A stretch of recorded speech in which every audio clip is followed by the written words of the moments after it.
Welcome to KP Live. I am flying solo today. Sam Gianfala will not be with us for the month of June, and I am heartbroken about it, but he will be joining us. Don't worry, don't fret, and please still watch, even though he's not on it right now. But we wish him all the best in his fun endeavors with what he's working on.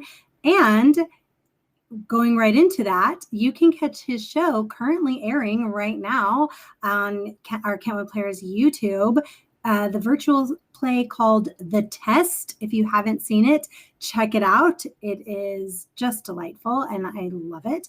And also, Sam is in a show called Bear, and that is going to be airing June 18th through the 20th.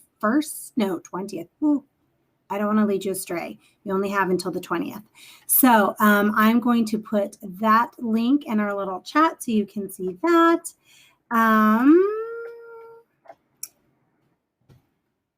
Lovely, lovely. And then, and we'll have the test show drink, which is called The Answer. And that will be coming to you as soon as our mixologist finishes that. Don't forget, we've got a cocktail and a mocktail for those of you who do not drink. All right, so I want to get our show started because I am super excited about this guest. I cannot even tell you.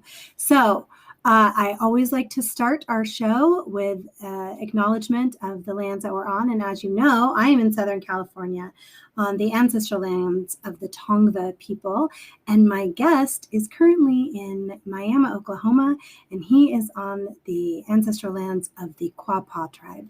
So I am really excited to learn more about this guest and his experiences in life and storytelling and theater. I have known him. He is literally one of my first memories of life, my first coherent memory of life. I'll say this. I've known him my entire life, just 25 plus years. And I'm really excited to learn a little bit more. So without further ado, I would like to bring on R Mathews.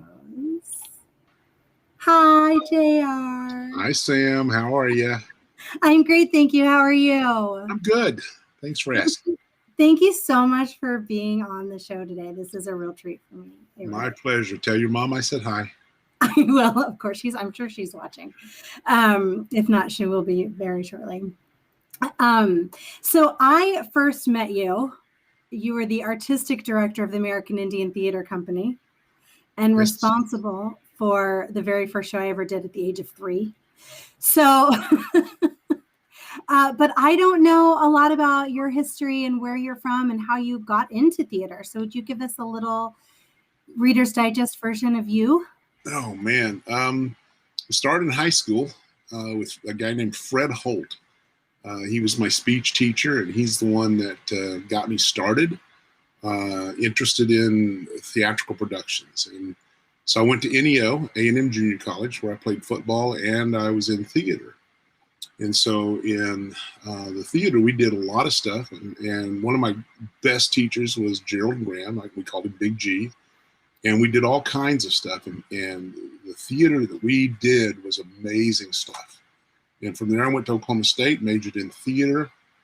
And it was in my first senior year, we had a production, a schedule set, and it was old. And I wanted to do something new and exciting because I'd been to Broadway. I've seen off-Broadway shows. I'd seen some Edward Albee stuff. And I wanted to do some other stuff. And so I went to the head of the department, Miss Bunny Locke, and we had, let's just say we had a difference of opinion. And because of that, I said, I asked her, I said, can we do something in the basement? So let's do some basement theater. And she said, well, you don't have enough grad students to direct. And I said, well, I could direct one. She goes, you're an undergrad. You don't have the talent. And I said, you mean if I graduate in May, come back in September, somehow over that summer, I'm going to magically get this experience to be able to direct a show? And she said, yeah, something like that. And I said, bullshit. And so I dropped every class I had but one. I went out and got a full-time job at Lambert Construction. And I raised the money to do something. So my roommate was David Wegener, and David and I decided to do the first non-professional production west of the Mississippi of Godspell. Oh, wow. And actually, there's my poster right there. Yes. Yeah.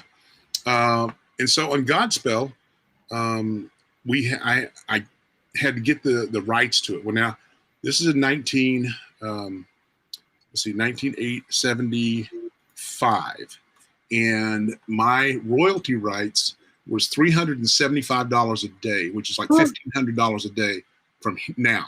And, and Theater Maximum still only has that show that they represent.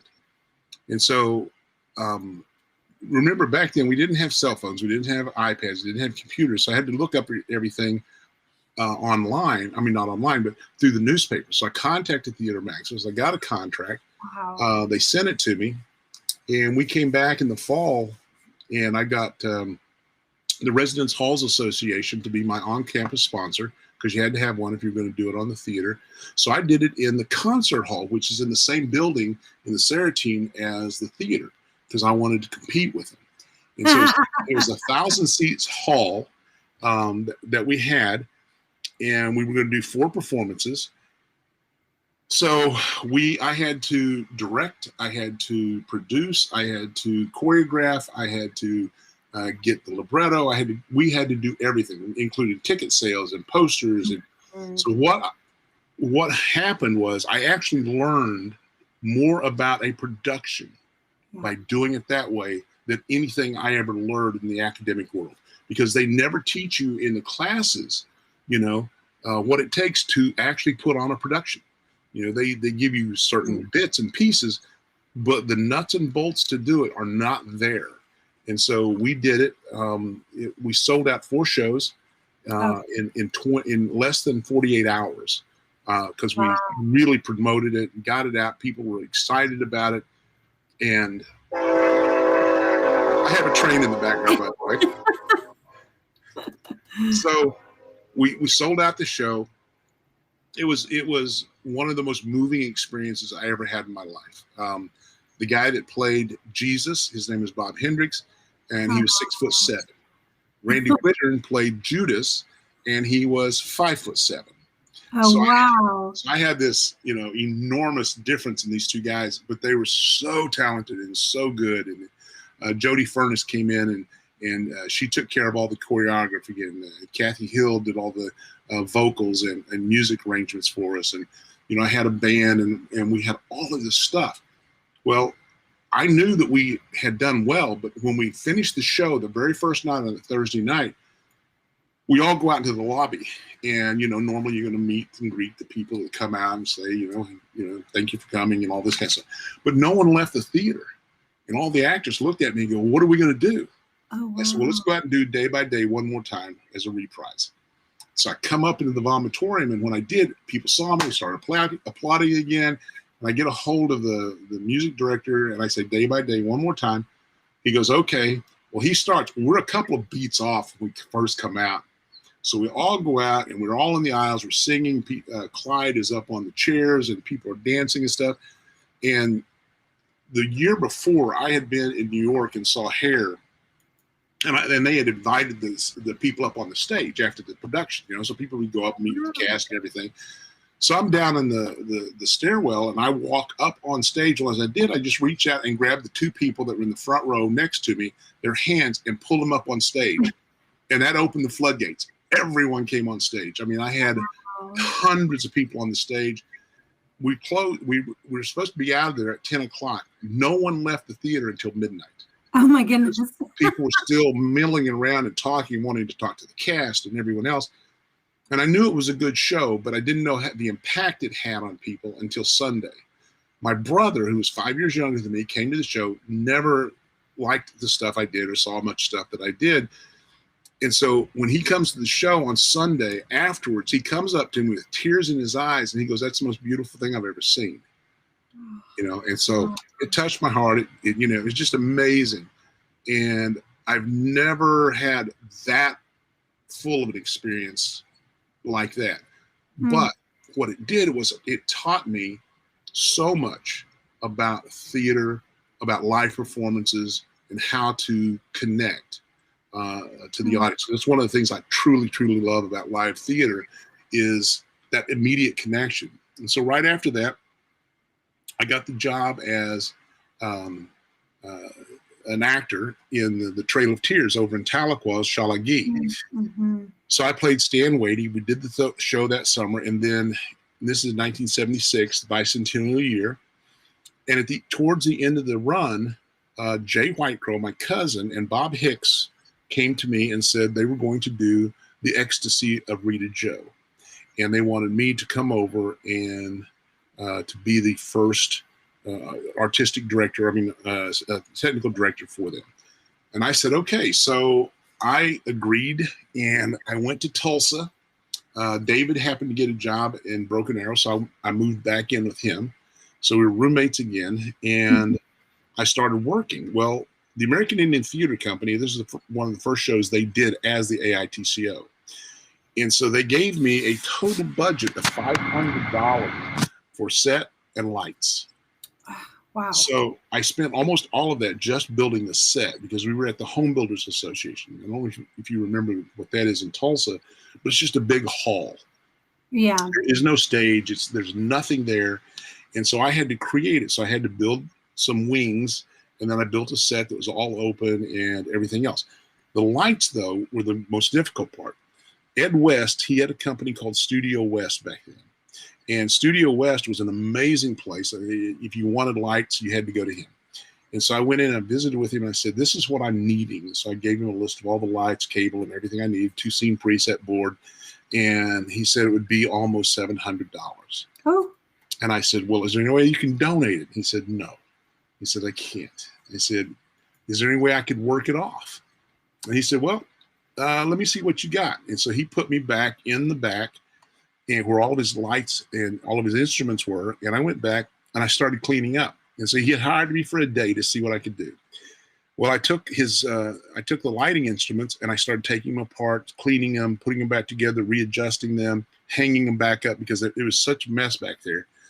And so he really liked it. And he said, okay, it will take you 80 hours. Because if you work for me for 80 hours, I will give you all of this equipment. Oh, wow. And I said, okay, deal. And so I started working, and I spent 25 hours a week there. Well, when the show was over, he just hired me to come to work for him at part-time for 20 hours a week. And so I had a part-time job after the show was over. So we did that show, and that became, what I was doing.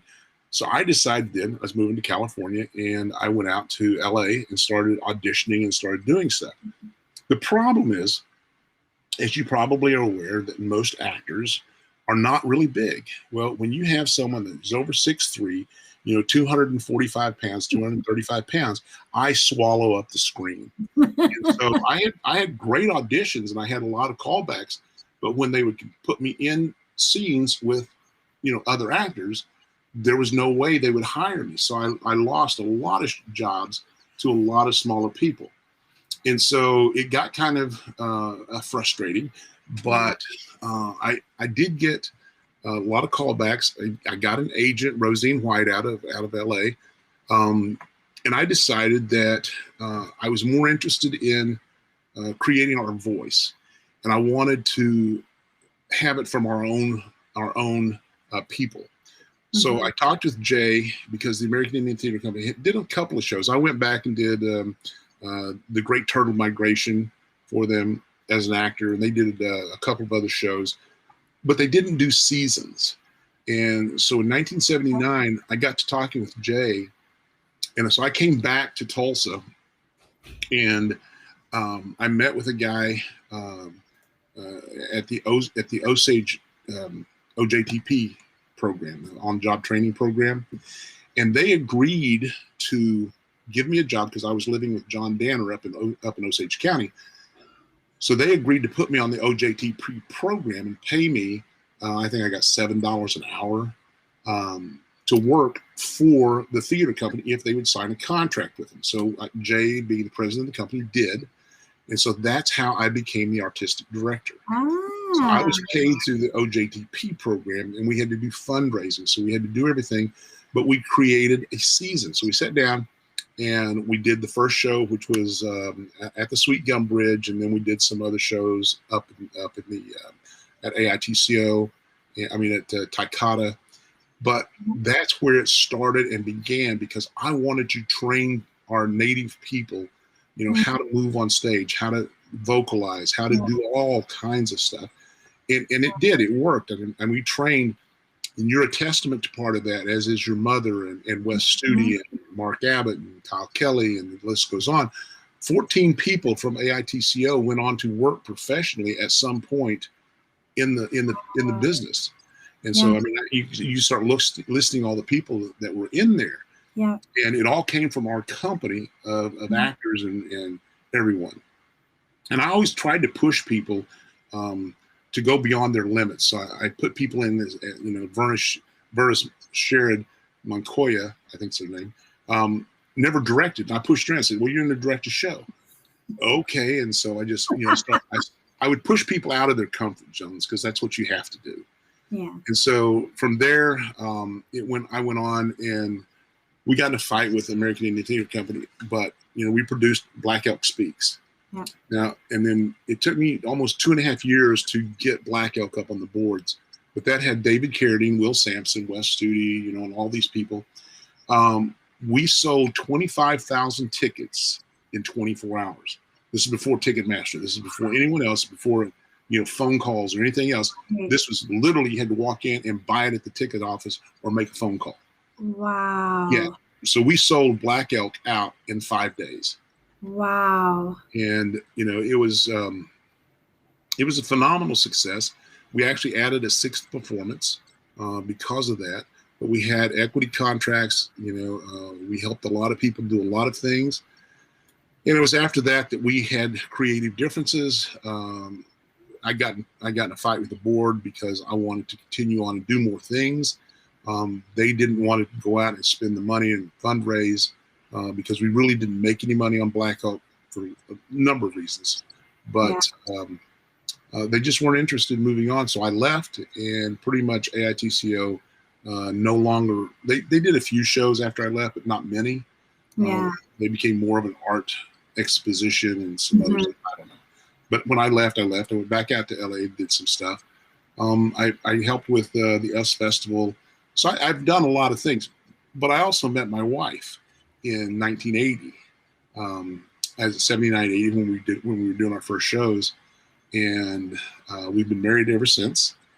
And when I had kids, I shot a film called Nebraska of the Omaha up in Nebraska, and I was gone almost 3.5 months. It was West Studios' first show. So we went up. It was a 6-part miniseries for Nebraska Educational Television, directed by Chet Kincaid. Great person, still friends with her today. But I was gone for 3.5 months. When I came home, my kids had grown so much, it just broke my heart. And I said, okay. So I basically got out of film and theater. And I did some small things here and there. I still did shows, you know, once in a while with community theater. I did Bromden a couple of times. I did some other shows as I could, but I was no longer the director or producers of them. Got it.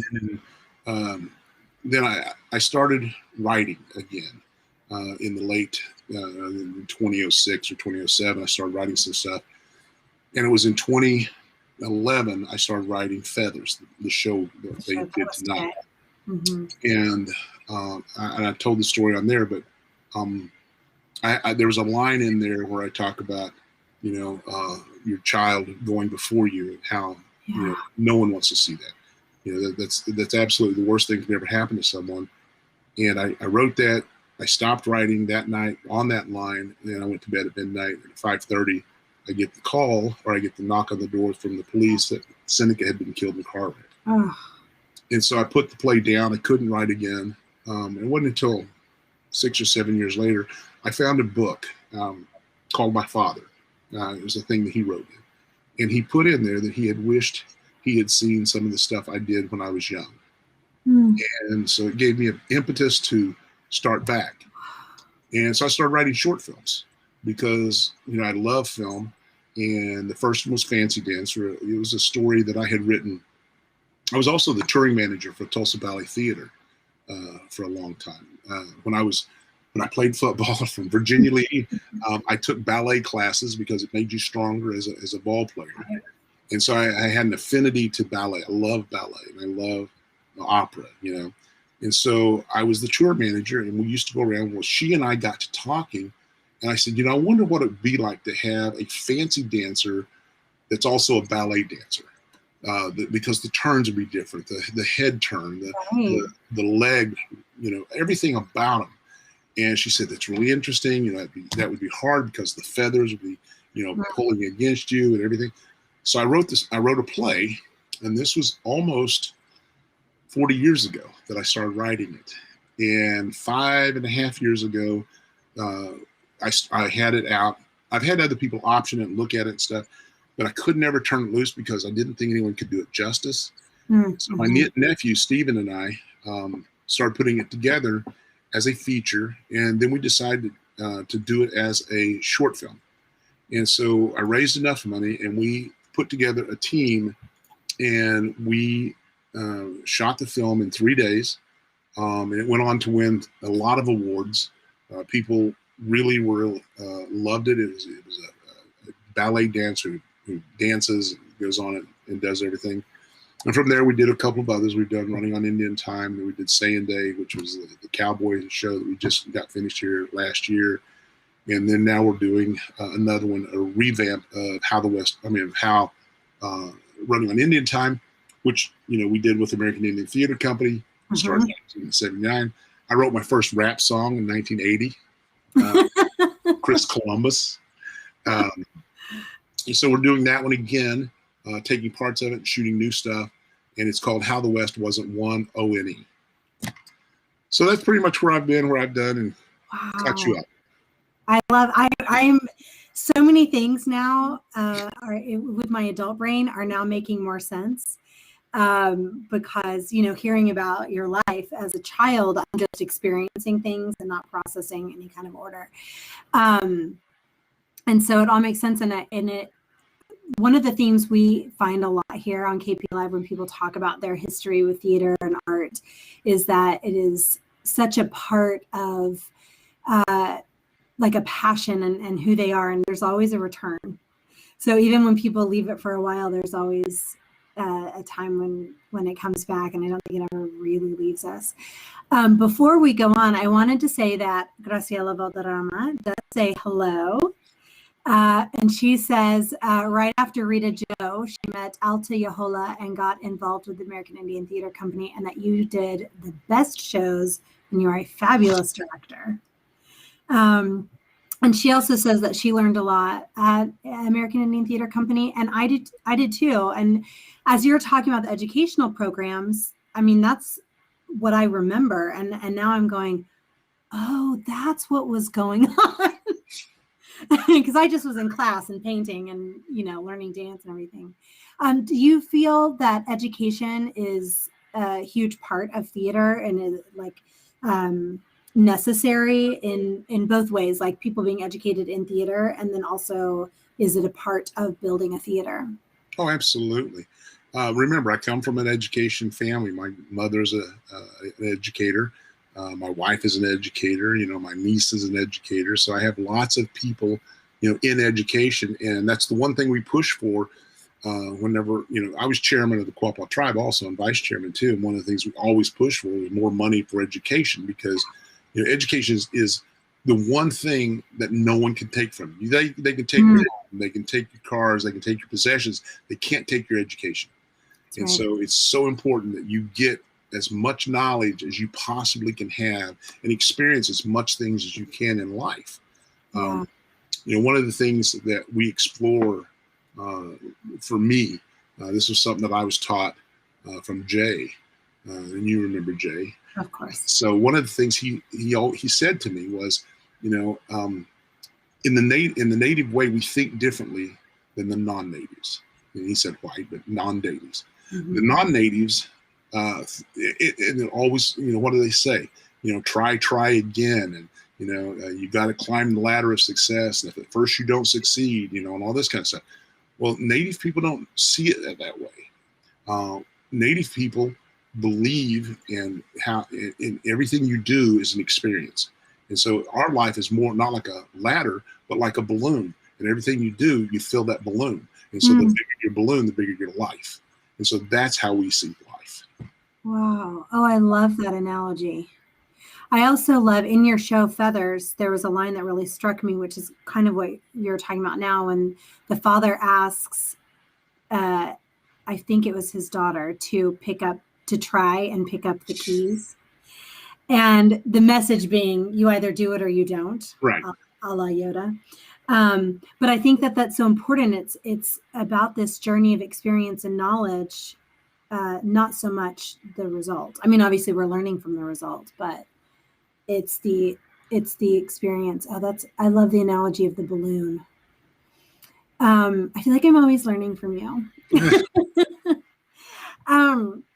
And then I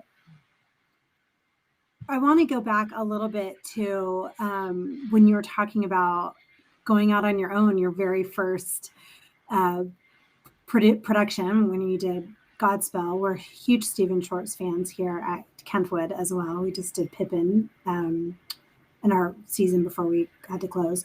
I saw Pippin on Broadway, by the way. Did you really? Oh my God, it's fantastic. I'm assuming you mean the original. Yes, with Ben Vereen. The revival with Ben Vereen. Oh, I met him and I just I was a 12-year-old girl again, hearing it for the first time. I try to go see Broadway plays as often as possible. As a matter of fact, we're going again in October now that Broadway's back open, because we were going last year. So we went just a little bit before last year. We got to see Hello Dolly with Bette Midler, and we of course saw Hamilton. So we're going to go back and we're going to see The Lion King, because it was directed by Julie, who also did Black Elk for us, if you remember. Oh, yes, of course. She did our sets and stuff. We're going to see the Book of Mormon and then something else. We don't know what yet. But we're going to go see 3 plays in 2 days. Oh, I love that. Sounds like the dream vacation for me. That's amazing. Oh, my goodness. You'll have to report back on what you think of all of those in your experience. But going out your very first time doing a show and learning all of the stuff that it takes to put on a production, what would you say is the most rewarding part of producing and putting up a show, and what's the most challenging? Well, you've got to remember, I was 22 at the time, and I was totally naive. If I had known what it was going to take to do it, I would never have started. Because it was such a challenge. I mean, to even get a contract, hell, what 22-year-old kid goes, oh yeah, I'm going to go get a contract to get this done, I mean, it wasn't like I go, okay, here's a plan and I'm going to follow it. Right. So it was just a go by the seat of your pants. And what I did was I learned one thing: surround yourself with people that are better than you. Yes. Because I had Jody, I had Kathy, I had, all of these people, David and everyone else that was around me, and doing their job, doing it as best they could, and did it wonderfully. I'll tell you a real quick thing though. One thing I did learn: don't let anyone try and overhaul or try to take over. Right. So I had 6 girls in my show. I had 6 girls and 4 boys, because they were the best voices. And so right before spring break, or during spring break, I told everyone when I cast them, we were going to practice over spring break, because we'd go into tech the following week. I said, so you got to be here for spring break, because we're going to rehearse. And everyone agreed to it before I cast them. So as we get to this week, this girl comes to me, who I cast in the show. I'm not going to give names, but she comes to me and says that she has to go home because her grandmother was sick. And I said, "Oh, okay, I understand." So she left. Found out she went to Padre. Yeah. And so people go, what are we going to do? And I said, she's out of the show. They go, what do you mean? I said, she's out of the show. And I said, well, what are we going to do? And I said, Kathy, you're going to help me with the vocals. Jody, you're going to teach me to dance. And I'm going to step in and I'll do the show because I know the show. And so I became an actor. So I was producer, director, actor. I didn't mean to be, but I stepped in and did it because I was not going to let anybody tell me how to run my show. I wasn't going to do it. And I carried that on. In Indians, I fired a guy because he kept coming late. And if you remember anything about my rehearsals started at 6:30, not 6:31. If you showed up at 6:31, you were locked out of rehearsal. You missed 2 rehearsals, you were out of the show. Wow. And so this guy, he was late, and so I kicked him out. I replaced him with someone else. We did Spoon River Anthology. It was over 2 weekends upstairs at Taikata in that space, right? Mm-hmm. I lived next door in the house. My roommate was in the show, and so we did the first weekend, went well. So we had a walkthrough on Wednesday night because we reopened on Thursday. So we're going to do a read through, just sit down, just do all the lines, make sure everybody is fresh and got it down. And David says, well, I'm not going to come. And I said, David, you got to be there. He goes, I know my lines. He goes, I'm not worried about it. I said, it's not for you. It's for all of us. I said, we are a company and we're going to do this together. And he said, well, what are you going to do? And I said, I'll replace you. He goes, okay, whatever. So I go in, everyone sits down. They go, where's David? I said, he's at the house. Is he coming over? I said, nope, he's out of the show. And everybody's like, what? And I said, he's out of the show.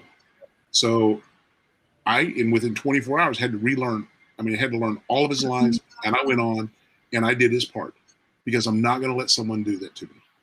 Yeah. And he learned a lesson. But the thing is, everybody in the company knew exactly what I demanded of them.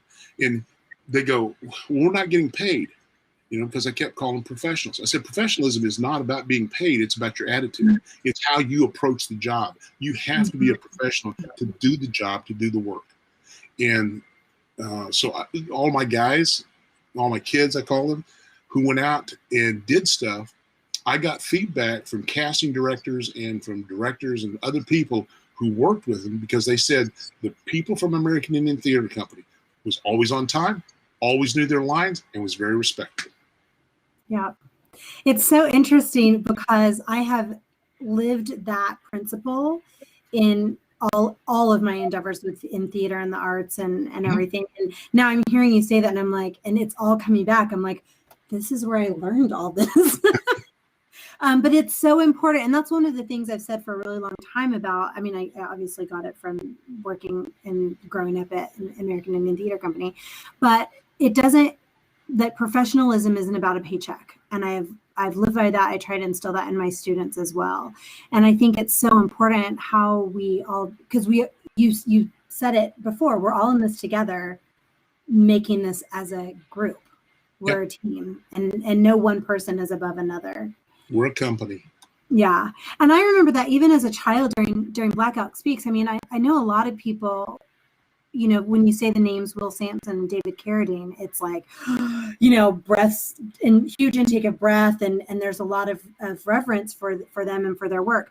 I met them as children. And while I was intimidated by talent, I never felt like I watch everybody in the theater in every show, and everyone was so just respectful of each other and just really kind to me, even though I was a little. Can I tell you a quick story about David?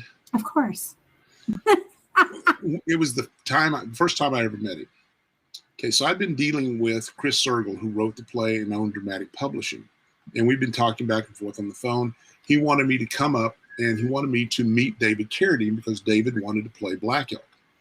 And he had gone to meet with Black Elk's daughter, and there's a whole story behind why we chose to have David in the show. And I said, okay. I said, so how do I do this? He said, well, come up to Connecticut. I said, I can't afford to fly to Connecticut. He goes, I'll buy you a ticket. So he bought me a ticket and flew me into LaGuardia. I caught a shuttle from there up to Norfolk, Connecticut. And so I went up there on a shuttle. So I pull in. He said, I'll be in this black Cadillac. I said, okay. So I pull in. As I get out, I see this black Cadillac, and out gets this guy walking towards me in his Quapaw cane. And I go, what the hell's David doing here? He flew back from Europe where he was shooting a film to meet me because he was wanting to do the show so badly. Wow. So we left and we went to over to Wilton, and we went to a restaurant to have some lunch and some drinks. So we're sitting around, and David pays for it. He goes, here, I got it, and paid for the drinks. And he gets like 65 cents in change, right? Plus some dollars. He tipped the waitress, a couple of bucks. And then takes the coin and he tossed it under his seat in the booth. I thought, that's kind of weird, but I didn't say anything. So later we had another drink, and he brought back more change, took it, and threw it in the chair again. I said, David, what are you doing? He said, well, we're tipping the waitress, right? And we've tipped concierge, and we tip all kinds of people. He goes, well, look around. This is a nice little restaurant. It's clean, isn't it? I said, yeah. He goes, well, I'm tipping the person who sweeps under this booth. Oh, wow. But that's the kind of person David was. When we did Black Elk, he understood it so well that I don't know if you went there, but out at the Swans, we had a sweat lodge.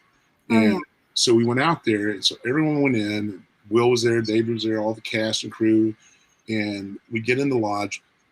It was hot. We get out, and David's standing there, sweat pouring off of him, his hair's dripping, and this little kid comes up and says, David, was it hot in there? He looks at the kid, thinks for a moment, he goes, it was a gift, not a test. So he got it. That's why Black Elk was so well. I mean, it's so well received. It was a wonderful show. Yeah. Oh, wow. I'm feeling inspired. And then also like, I'm taking that lesson, especially about the change. And I'm going to think about all the different ways that I do it all the time. That's amazing. Right. And because there's so many people that I think we don't think about that all contribute to this. Oh, that's beautiful. He is such a good, I just remember kindness and feeling, even though I was a little child, feeling like important or like one of everyone else. That was just really special. Whew. Well, I'm conscious of the time, so I want to be respectful of your time. Oh, I'm fine. Okay. Great. We're going to be here a couple more hours, everybody. Okay. It's either this or I go back to writing. Well, that's important. We love your writing. I know you felt inspired at your reading today. So, yeah. Real quickly from the audience, Graciela says, I love that story about David, so I want to do the same thing with the change. I think we are all feeling that way, Graciela. And also, real quick, going back to Ben Vereen and Pippin, I was with Shari Barrett, who's a reviewer here in Los Angeles, when we met Ben Vereen, and she was mentioning it was such a fun night, and it was so great. It's such an experience when you meet people that are so talented and gifted, and also just like sharing and loving and approachable and not, speaking of like David or Will or Ben Vereen, they could easily be divas and just, not talk to us. Well, one of the things that was asked of me earlier, not here, but with someone else I was talking to, and they asked me where I get inspiration. And I don't really know. I was just about to ask you that. I don't know. I don't know where some of it comes from. And it's like, to me, what I do is, I try to create on the stage and stuff. Because I'm always in awe of a painter or a musician, of what they can do and how they can make, I can hear two people play the same music and one is so much more enthusiastic or moving, how do they do it? They go, I don't know, I just do. Well, what I do is I just do. But there's a couple of instances that I'll share with you. When we did Cuckoo's Nest, the playwright Ken came in and saw it, came to see it. Ken Kesey did. I was just real quickly, I was so terrified of Nurse Ratched, and I couldn't believe it and played her. She did a good job, didn't she? Jana Rhodes. I remember, yes, yes. And I remember walking backstage in the hallways at the PAC and just like wanting to like avoid her anytime she was walking. Okay, Anyway. so you remember the show. So Yeah. what I did was, I had the sound man. There in the PAC, there's a generator in a room, and we went up and we recorded an hour of the generator hum. And we went in. And it's just this, right?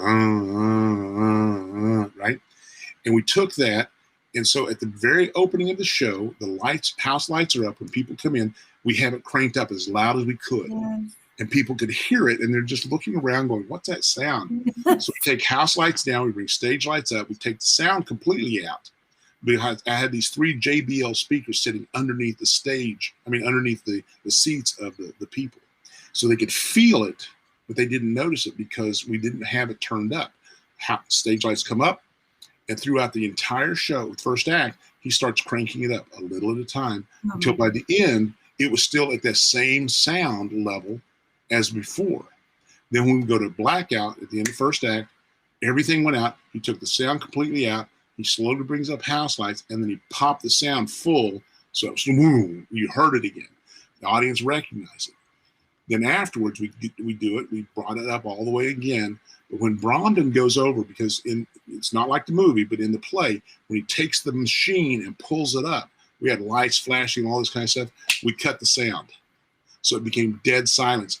And everyone's body physically reacted to that. It was a shock to their system, and they never understood what I did to them. But I manipulated their emotions by doing that.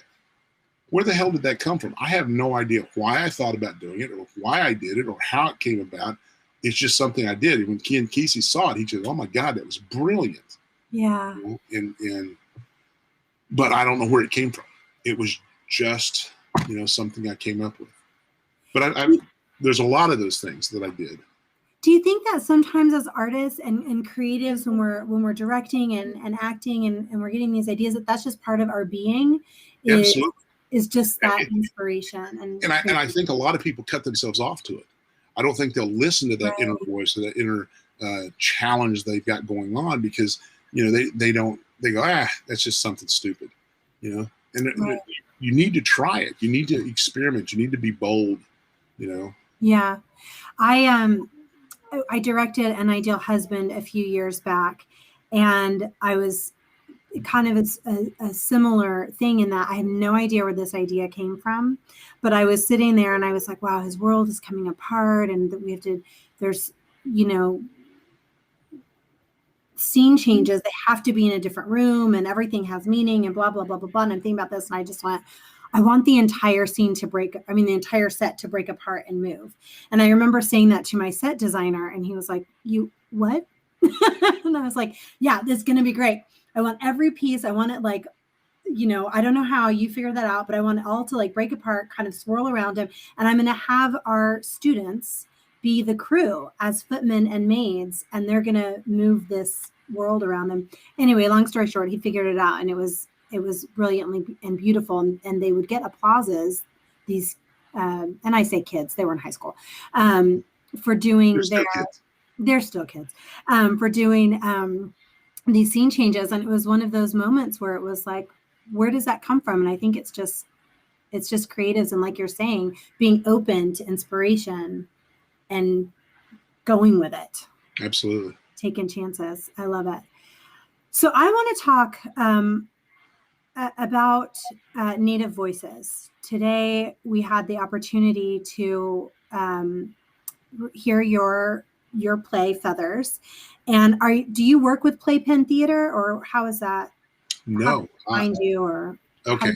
About? So almost 2 years ago, I submitted Feathers to the Autry for Native Voices. Okay. And they selected it as one of the final 15 for last year. And they were going to follow up in the spring, and then they would do a workshop in September, I think it was going to be.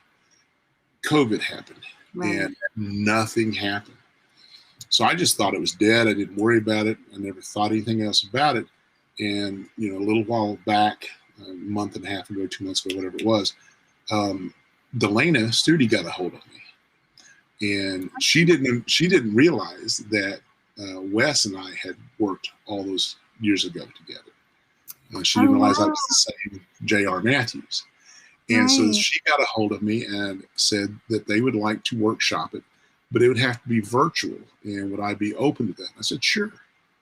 And they said, well, it was going to be done with the Playpen Theater in Philadelphia. And I said, great.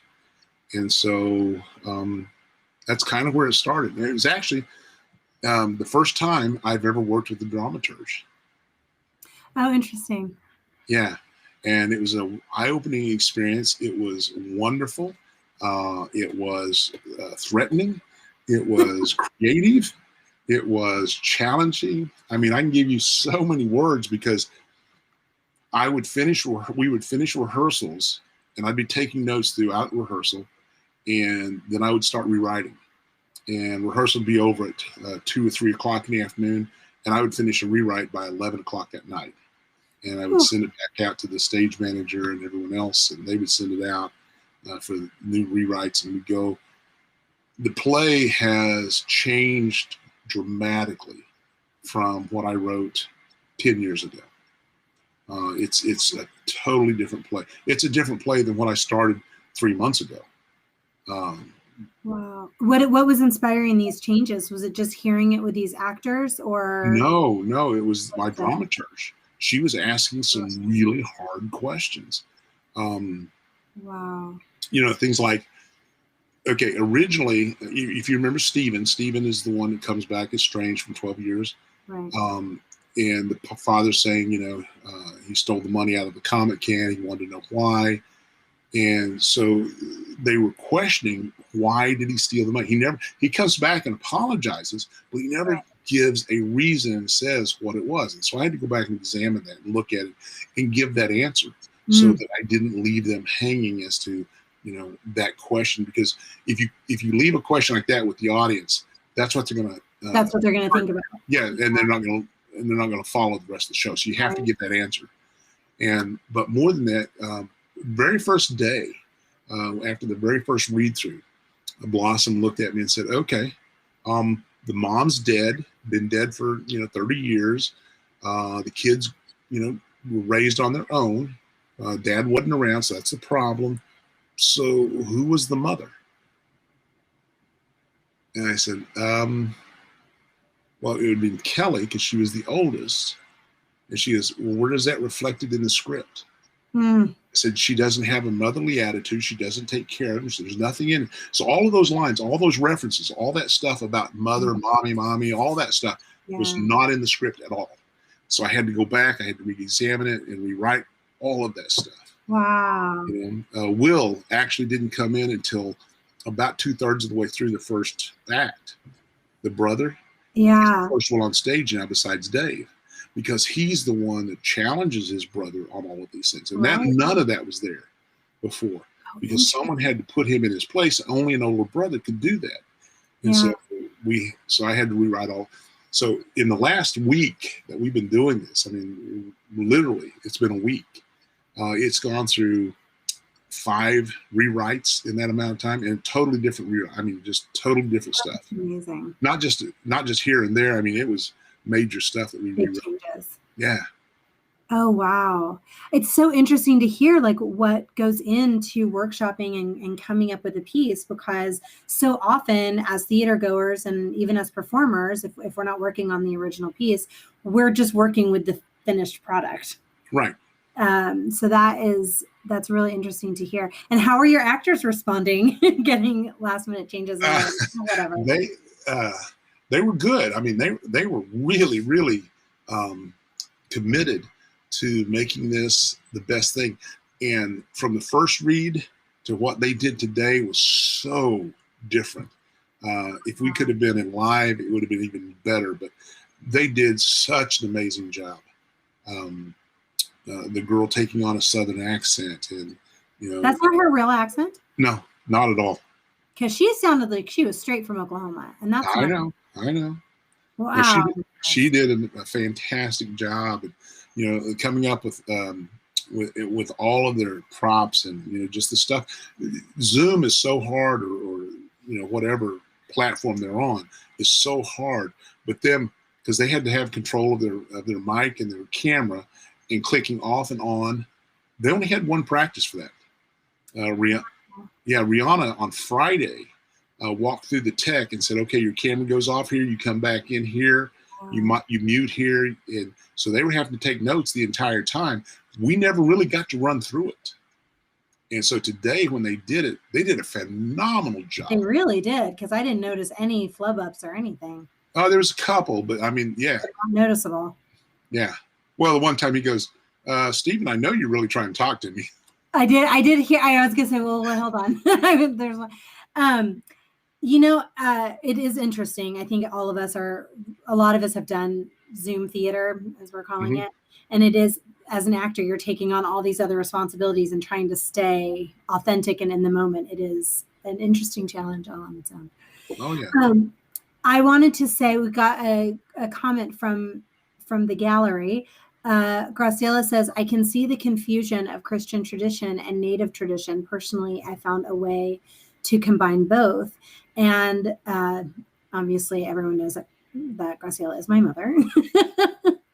And so I had the same feeling and reaction watching the show about the combination of both beliefs and systems working together. And I know this was very personal for you in writing this show. You talked a little bit about this in the Q&A afterwards. How do you feel like you're using your voice to, reach out to people and educate and bring them into these different worlds maybe that they don't know? I mean, I would say on any side, how do you feel you're doing that? Well, it's, I just try to do what I can do wherever I am. And I try to help people. It's the lines in the play, so many of them are personal. When Alex is talking about to Will, and about people caring and all of that. When Seneca passed, all these people go, if you need anything, we'll be there, all this kind of stuff.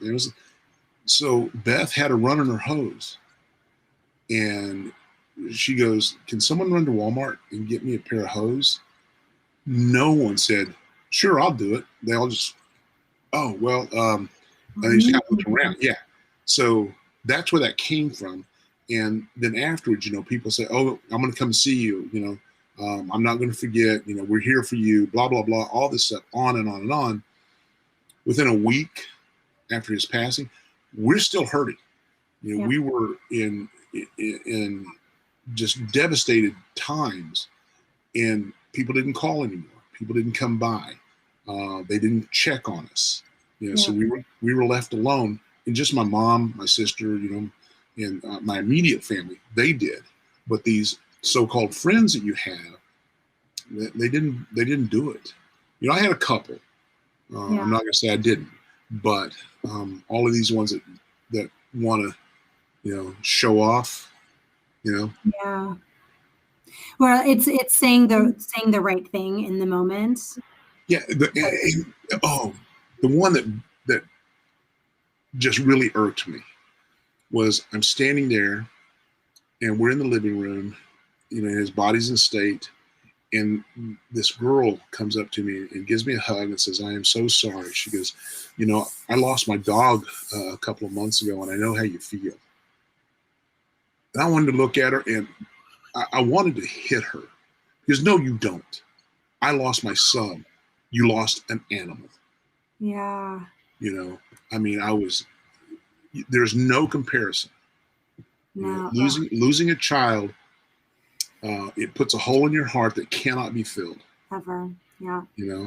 And people ask me, well, how do you deal with it? Well, the one thing, Beth and I got grief counseling, and we immediately said, we are not going to let this define us. We are not going to be that guy sitting at home crying all the time and running his life into the ground. That's what that was about when I wrote that. So what we did was we started doing fundraising. I did golf tournaments. I had film showings. I did stuff, and I raised enough money. We've raised over $350,000 now to endow 6 scholarships at Oklahoma State in Seneca's name. So that's education. Sorry, that got me. That's really beautiful, and I know that I don't know that there's a better gift to honor Seneca than doing something like that. Oh yeah, that's really beautiful. I don't know if you can put the link up, but you can go to the YouTube link, and the show will be up for 4 days. So for feathers? Yeah. Okay. They can see the reading for the next 4 days. While we're talking, real quickly, we're wrapping up. I'm opening that up so I can put the link up there. I'm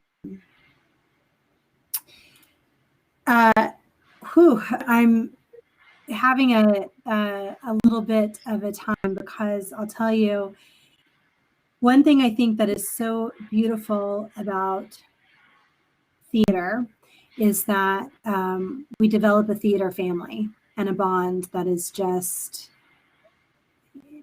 like, it never ends. It's just always there, and it's a tie. And I recently lost a friend, in a chosen family member in the theater, and we're doing a GoFundMe, same thing, for scholarships in his name as well. And I just think that, as artists, we have such an ability to touch people with our art and our storytelling, and we change lives, and we change our own lives through the experience. And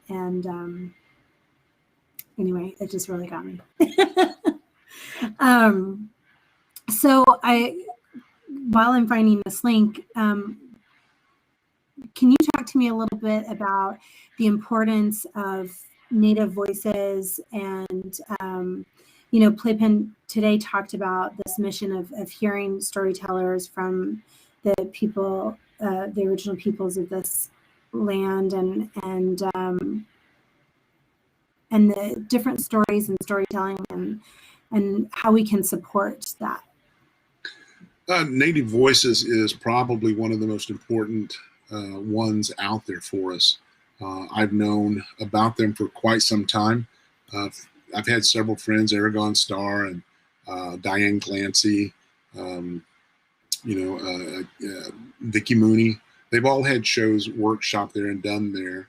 But being able to give a voice to our Native writers and be able to see their works is so important. And for them to collaborate and work with Playpen, who also is a breeding ground for new playwrights and for people, for their voices, is phenomenal. The fact that they did this and kept it going, not only helps me, but helps all Native people, because we do get our stories out there. We are being able to be heard. And if you can go to either one, the Playpen or Native Voices at the Autry, go and make a donation and support Native arts the best you can. Oh, where am I? There you are. There I am. Yeah, it really is. It is very important. And I think, there's a lot of voices that have been silenced for a really long time, and a lot of stories to be told.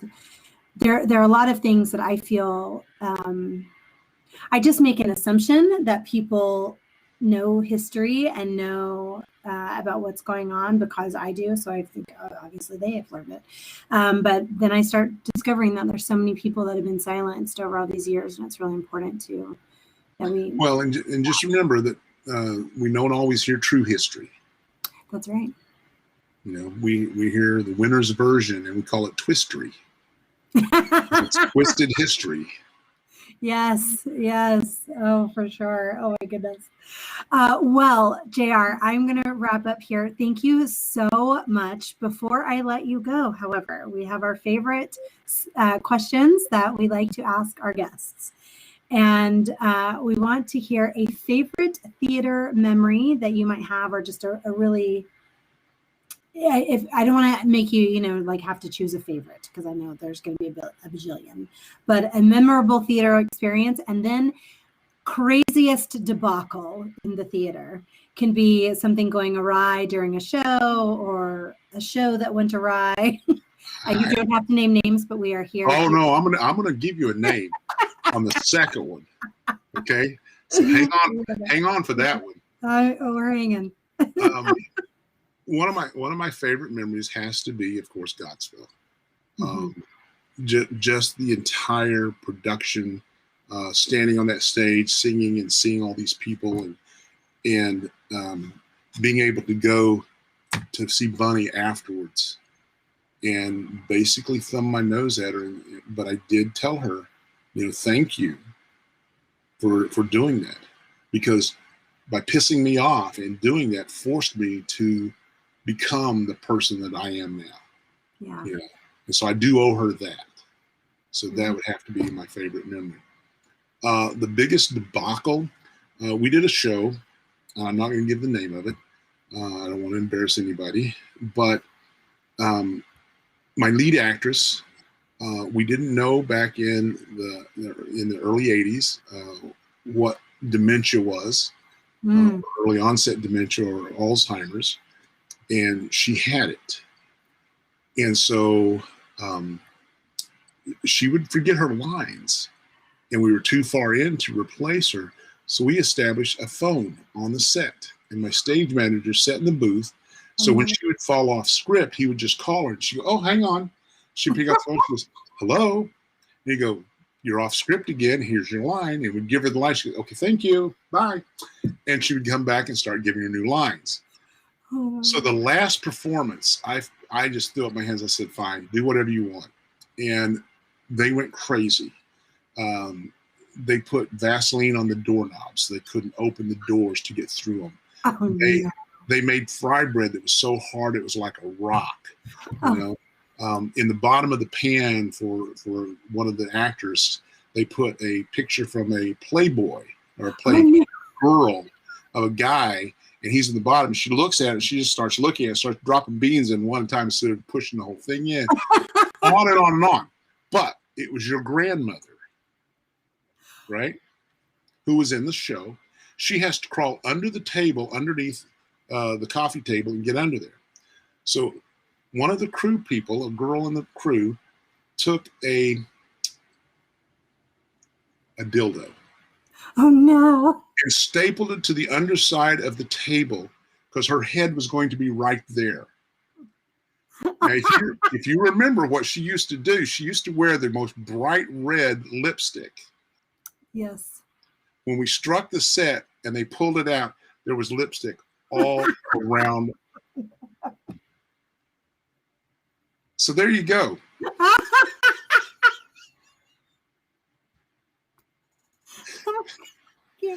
I just have to say, every once in a while I learn something about my family and I go, that's where I get that. And I'm a bit of a prankster myself. And I'm like, that's right, Grandma. Oh my gosh, that is hysterical. It's so funny, as you were talking about the show with the phone, I was like, I remember this show. Hold on, I know exactly what you're talking about, because I have often told stories about, or when I'm directing and somebody's having a hard time with lines, I'm like, well, we can always put a phone in there. They never get it. And then I, have to tell the story. But I forgot that Grandma was in that show. Yeah. Oh, amazing. Well, thank you so much, JR, for joining us and sharing all these stories in your history. And everybody go and check out, I put the link for the YouTube, go check out Feathers. And then also check out The Test, which is on our YouTube. And our Gilbert and Sullivan show is on there as well. And thank you all. We will see you next Sunday, 7:05 p.m. Thank you.